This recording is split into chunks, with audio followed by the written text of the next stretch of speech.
Mate Scott, Mark Goddard, DJ Glenn, another mate, Jason. Yeah, I'm alright, mate. All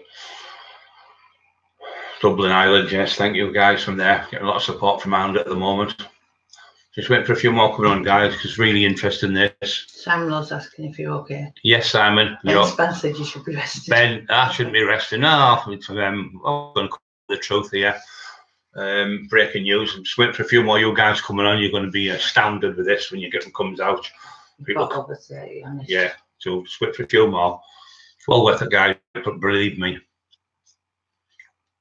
I hope Mr. Conroy's listening to this, because this is going to be addressed about him. Right, we're going live now, as we've been on. Right, Mr. Conroy is challenging me to a lie detector that he did not attack me or hit me in the house in Tommy Harrison too. Now, fact, I got a phone call of Tommy Harrison. Brian, can you pop over and see me? So I got there, two witnesses were outside. It was Chino and Steve Brad. They went, what are you doing? I said, I was going to see Tommy about something. I said, oh, we will catch him later. I seen the man next door. He went, all right, Brad, he was there. So I goes to the door, knocked on the door. A man come to the door. Didn't know who he was at the time. I now know him as Paddy Conroy. Mr. Conroy come to the door. He had a bad eye. He didn't have a patch on his eye then. His eye was just like, I don't know what was wrong with it. I thought he'd been in the fight and had a good eye. And I thought, must be a lad had trouble. Tommy wants me to sort it out. He said, you Brian? I said, yeah. Geordie accent. So I went steps to the door, grabbed hold of me, hit me. Whether he hit me with a hammer or a gun or whatever he hit me with something on the head. They were all in the house. His friends, Glover was there. There was loads of lads from there. Hartlepool had their box. I won't mention his name. I can mention every single one of the persons who was there who attacked me. You know the wounds I've got. I've got the scars all over my body. I went in the house. I tried to get back out of the door, but they all grabbed me. There was some in the living room on the side yet. Some come running down the stairs. Some come up the kitchen. Some come up there, the back room. They all attacked me. They all had implements, knives, weapons, bars, whatever. I went and spoke to Tommy Harrison later, and when I got in the room, they were pulling me about and throwing them around, and they couldn't put me down. They were pointing guns at me. But prior to that, they'd already got in the house and falsely imprisoned and kidnapped Tommy Harrison at gunpoint and threatened to shoot Tommy. He's still alive, to the witness. They threatened Buster with their shotgun down his testicles to blow his testicles off. They didn't contact me. And they threatened the two kids. Now, let's remember this. Andrew was only about 13, 14-year-old, Harrison at the time. He was set in the set, he's petrified, and so was his friend, about 13, 14-year-old. So these cowards come down in a big gang to set about me. Conroy was the leader of them all. You were there, Mr. Conroy. And what I'm getting at, if you want me to go on a lie detector, you go on a lie detector me, and I'll go on and we'll see what happens. Because all these people in the house, you're going to get them all, you're all going to get charged. Because what happens, folks, they threatened Tommy. He's that intelligent. He's that supposed to be a master criminal. He gave me his own mobile phone and told Tommy to phone me, which Tommy did. Then the police linked him with the phone. So that was one of the evidence they got on him. He walked outside with his big gang of lads with guns and knives and bars, right? My blood was all over them, the DNA, right? There was an off-duty policeman on that Ormsby Bank. People know this. Need a sandpiper. There's about thousands of cars go up down that road all day long. It's one of the busiest roads in Middlesbrough. There was an off-duty policeman seen them. I was there. Peter Robbo, my friend, seen me. Another witness, because I was hanging on to what had happened. They'd left me before they left me for dead. Conroy, no more on the head, because my head was pouring the blood. Stabbed me all over the place. Conroy was saying, and tell your fucking friends, the Sayers, sorry for swearing, tell your Sayers they're getting the same, Stephen and Michael, because I was friends with them and my pals, right? So I got took outside. The man next door was a witness, took her. Another one, put me in the car. So all these people are lying on there. None of them made statements. I never made a statement. They took me to hospital. Went to hospital. I was left nearly dead. The man who dropped me off said he was a taxi driver, which he wasn't. He was a friend who can verify what happened.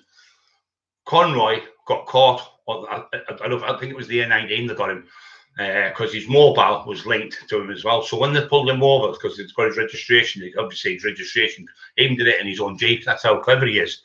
So he got pulled over, caught, and I can't remember how many got caught, but I was in hospital for 10 days and I was under armed arrest because I had the fight with the heavyweight boxer who made a statement about me. So I was under armed arrest in hospital. Whilst I was under armed arrest in the hospital, the police gave me a deal. They turned around and said, listen, Brian, make a statement. We want this bastard off the streets. He's kidnapping people, torturing people.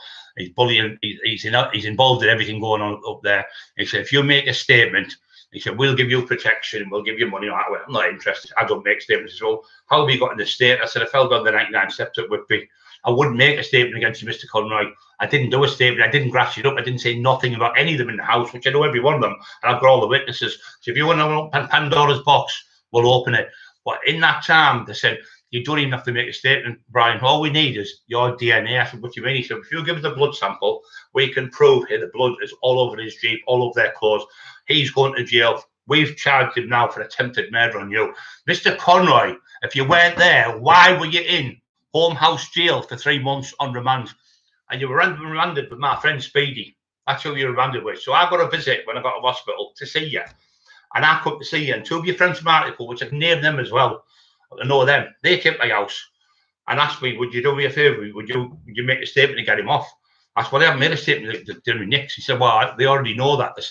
He said, but they've been caught by the police, you know, with the weapons and everything. So I went to a visit, right, which I've got about another 5, 6 people who took me up the visit in case there was trouble. They sat in the car. They're all witnesses. I went on the visit to Mr. Conroy, and I knew we could be getting when they're watching with the cameras. So I put my hand on my mouth. I spoke to him.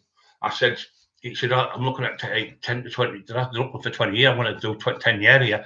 I'll give you 10 grand if you drop the charges. I'll give you 5 grand. All that. They were offering me all this money. I went, no, I don't want any money whatsoever.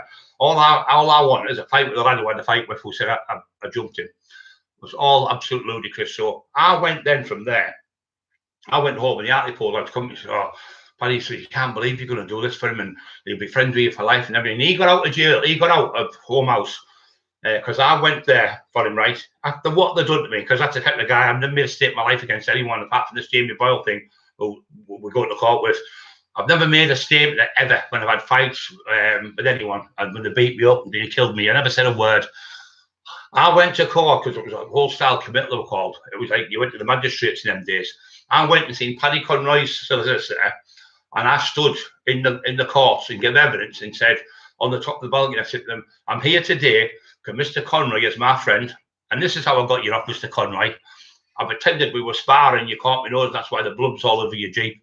I said, whatever this is doing, this is a conspiracy against Mr. Conroy.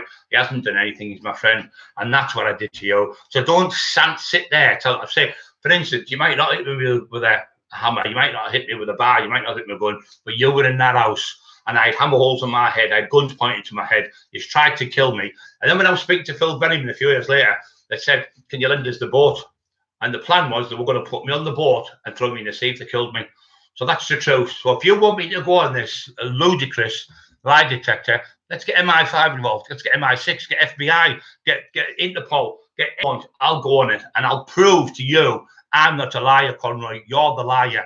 I said, so you bring it on. And I have no intentions of mentioning anyone's names or nothing. But if you want to out me and make me look like an idiot, you'll go to jail for 10 years because you will get charged again with attempted murder because that many witnesses can be brought in, that many people will be arrested just because you are on a rant and a rage about Stephen and Michael Sayers who've done nothing wrong. They're my friends. They haven't done a thing wrong.